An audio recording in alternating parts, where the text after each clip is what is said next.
Okay, I got my test bench set up. It's kind of like a test bench, but let's go ahead and build this PC. Now, the thing with building a PC is that you got to have main components. One, your CPU. Two, your RAM. Three, you can have a video card or you can use the onboard. These older processors here, this Intel processor, has an APU built on. So I could either use the APU built on, which I'm probably going to do first, and then after I'll test it with this. Be a good test because it's an older motherboard. It's a old style Hewlett Packard motherboard. Back in the day, I think it is. Yeah, it looks like it. Back in the day, they used the 24 pins. Back in the day, they used everything proprietary. So basically, it's just like you buy your new computers today. But the thing is they made theirs a little bit different with the power supply. So different connectors, different settings. So nobody could take an upgrade. It made it harder for everybody to upgrade. Hewlett Packard, what was it? Hewlett Packard, Dell, and a couple others, the major manufacturers, made it really difficult for you to actually upgrade your PC. It's either you buy it, you use it, it dies, you throw it away and get another one. Now these days, if you build your own, you don't have to do so. So basically what I'm doing here is I'm showing you how to build a PC. I'm sure there's many videos on the internet, on YouTube that show you how to build a PC. I'm just showing you the one that wants to build their PC. I'm showing you what a consumer is doing. I'm a consumer. I'm not, I'm a hobbyist. I'm a consumer. I'm not a guru, but I can tell you my point of view on this PC. So this PC, it says this PCB made in China. We all know that. But let's go ahead and build it. So we first start off with opening up the CPU socket. CPU processor socket is Intel. There's two little dips right here on the side. So what you want to do is with the dip, they got a little dip right here, but they also got these little markings too, these little gold triangles. This one has a round dot and a gold triangle.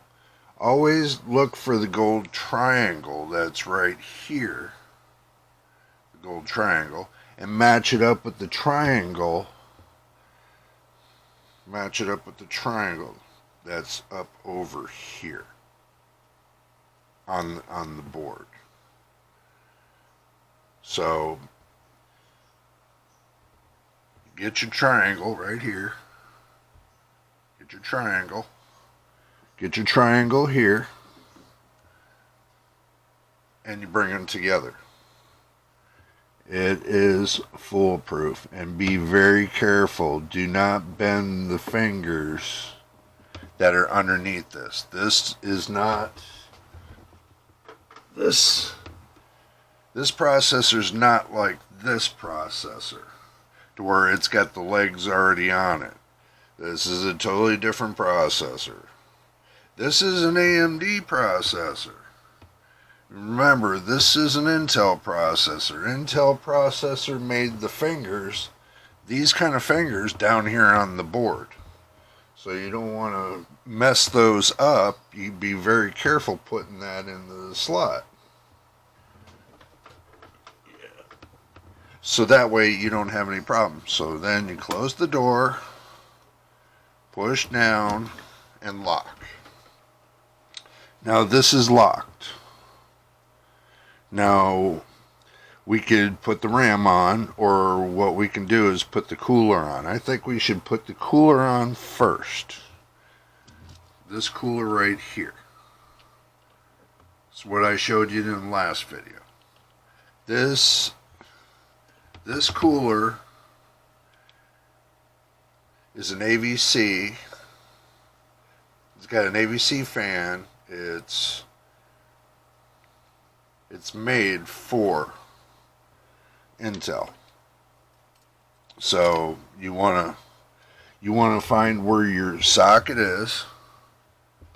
Now let me show you over here. You got a fan socket here. Let me show you. You have a fan socket that's right here. So you want to make sure you plug into that fan socket right here. It's got a 3 and it's got a 4. Do not plug into the 3. Plug into the 4. There's a 4 pin. Plug into the 4 pin. This 4 pin's for the processor. And as you can see, this is the 24 pin. This is the CPU socket. I just put the CPU in. This right here is the coprocessor. And then you got your VRMs. You know, the older motherboards, you didn't have to do all the things that you have to do today on the newer motherboards. Basically, like over here where the VRMs are, you would have to take and cover it with a heat sink. They built them up off of the board. They built them up off of the board, but behind them already had their little heat sinks. So each one of those little chips have their own little heat sink. They're up off the motherboard. They built them to last. So I'm not sure if this motherboard works or not. So we'll keep going on until we get it all built, and then we'll test it to see where we are at.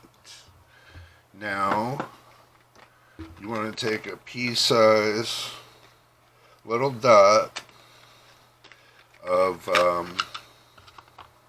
thermal paste.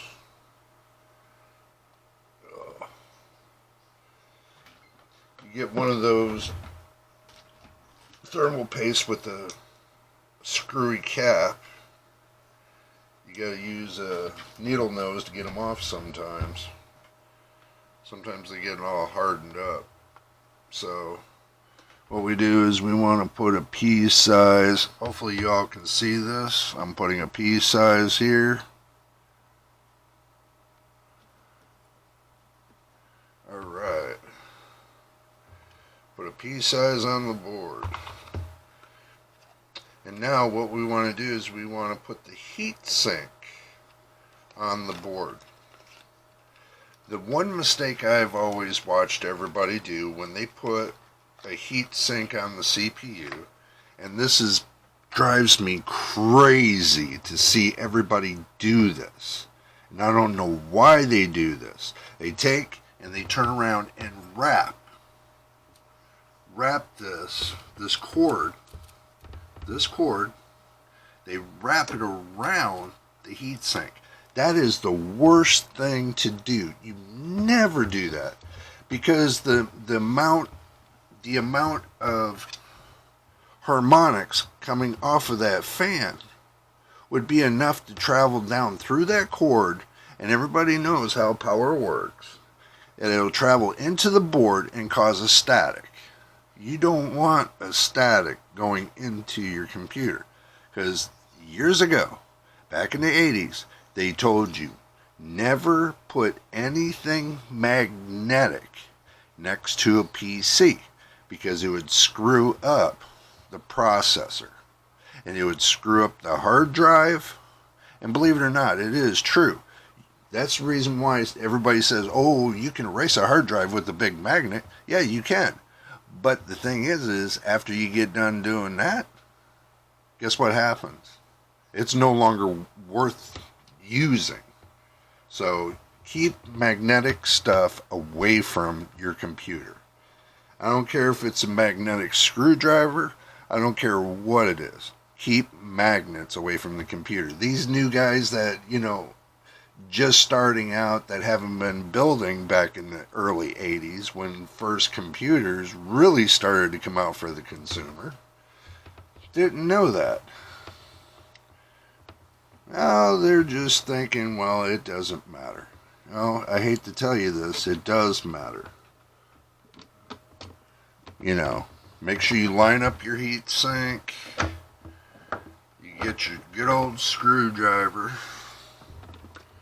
and then you tap in your screwdriver. Little bits at a time. Go from corner to corner till you feel the threads catch. And when you feel the threads catch, just do little bit increments at a time. You don't want to go full gorilla on it, because then you got a stripped out socket. Just little bits at a time. Little patience, that's what matters. Until you get it in there and it seats just nicely. You want it to seat nicely. So just keep working it around. And yes, I'm using a non-magnetic screwdriver too, and I don't have to spend $70 for the damn thing. It costs $2.99 at Walmart. So, sorry everybody, I had to cut the video short. Part 2 will be coming up next. Like, subscribe, show your love. It'd be helpful. It'd help me grow my channel. So wait for part 2. It'll be coming up next. And you all have a great day.